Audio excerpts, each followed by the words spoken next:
Assalamu alaikum wa rahmatullah. Le sujet de cette vidéo va être la physiopathologie de l'hypertension artérielle. Pour commencer, on va définir c'est quoi la tension artérielle. Il s'agit de la pression dynamique qui règne dans les vaisseaux artériels, assurant l'écoulement du sang du cœur vers la périphérie.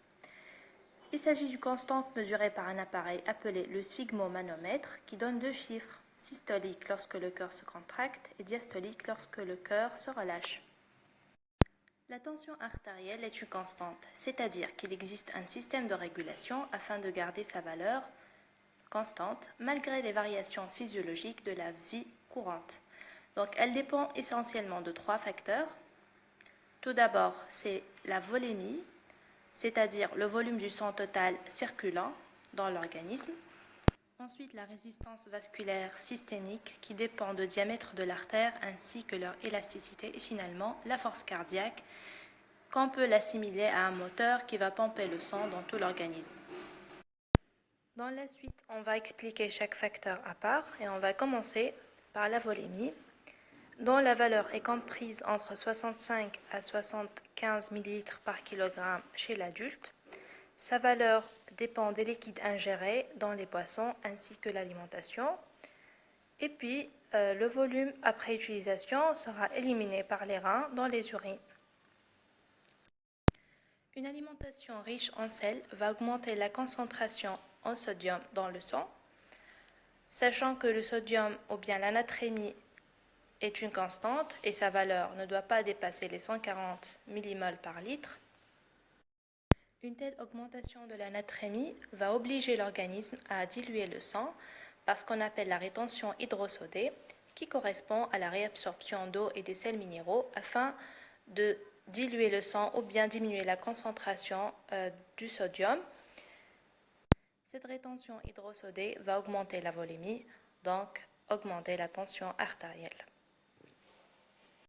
Cette augmentation de la volémie agit également sur la force cardiaque, puisque ça entraîne une augmentation de la pression dans les artères, c'est-à-dire la post-charge exercée sur le cœur, qui sera obligé de faire plus d'efforts pour lutter contre cette pression élevée. Donc, le cœur doit toujours garantir un débit constant. Le débit est Q, qui est le volume d'éjection systolique fois la fréquence cardiaque, et puisque le volume est constant, il doit augmenter sa fréquence cardiaque, ce qu'on appelle la tachycardie. Le problème est qu'à long terme, le cœur va s'épuiser progressivement et on aura une insuffisance cardiaque gauche. On passe maintenant au troisième facteur, qui est la résistance vasculaire, qui est sous la régulation de deux systèmes, un système nerveux et un système hormonal. Pour le système nerveux, c'est le parasympathique et le sympathique. Le parasympathique entraîne une vasodilatation, c'est-à-dire augmentation de diamètre de l'artère, alors que le système sympathique entraîne une vasoconstriction, c'est-à-dire une diminution de diamètre de l'artère. Cette vasoconstriction peut également être la conséquence de stress à travers les catécholamines, qui sont l'adrénaline et la noradrénaline. Donc on comprend bien que cette vasoconstriction va entraîner une augmentation de la tension artérielle.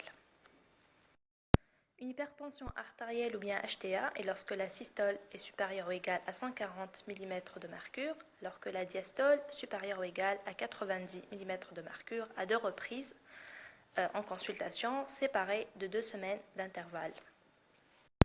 On va suivre la même logique pour comprendre le traitement de cette HTA qui est basé sur les trois facteurs qu'on a déjà parlé, volémie, force cardiaque et résistance vasculaire.